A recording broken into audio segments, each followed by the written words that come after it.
Salut famille, l'empathie, mets-toi à la place de l'autre. Croyez-moi, ce n'est pas facile de se mettre à la place de quelqu'un, mais c'est en forgeant qu'on devient des forgerons. Comme on dit, petit à petit, l'oiseau fait son nid. Donc, avant de commencer, j'aimerais bien remercier tous nos abonnés et tous ceux qui ne sont pas encore abonnés. Je vous encourage de s'abonner et de partager massivement.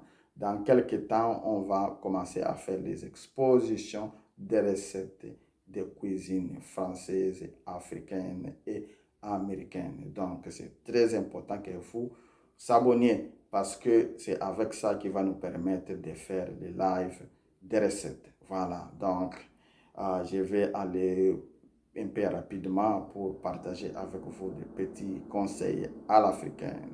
Proverbe, voilà. Vous êtes prêts? Le bonheur ne s'apprécie que lorsqu'on l'a perdu. Pourquoi ça? C'est parce que des fois, on a du mal, on a les difficultés de savoir, de connaître les qualités et les valeurs des gens qui sont à côté de nous. Quand je parle des gens, il s'agit de l'homme et la femme.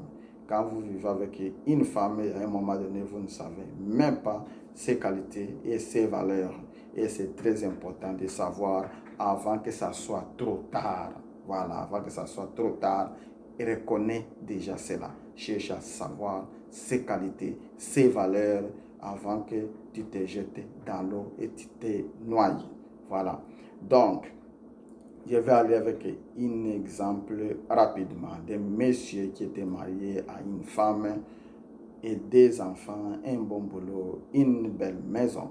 Le monsieur a commencé à s'aventurer avec sa collègue.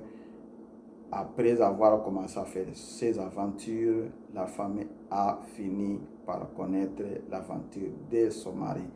C'était choquant, la femme était bouleversée, perdue, en regardant tous les efforts, tout l'amour, tout son temps et les enfants, leur famille heureuse, comment ça va se détruire à un coup de fouet.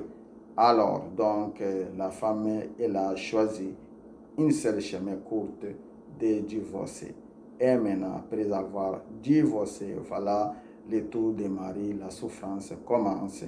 Elle a partagé sa maison, ses biens à 50%. C'était tellement stressant au point où il a perdu aussi son boulot.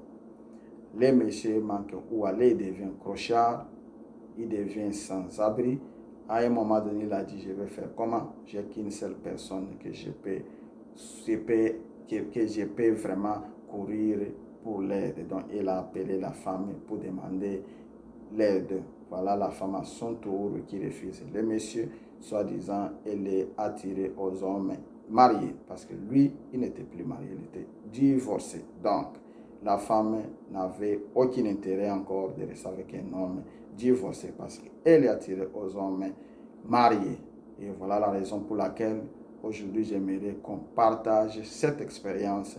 Vraiment, s'il vous plaît, essayez de savoir les qualités de vos femmes, les qualités de vos maris, parce que c'est très important avant que ça soit trop tard. Merci beaucoup.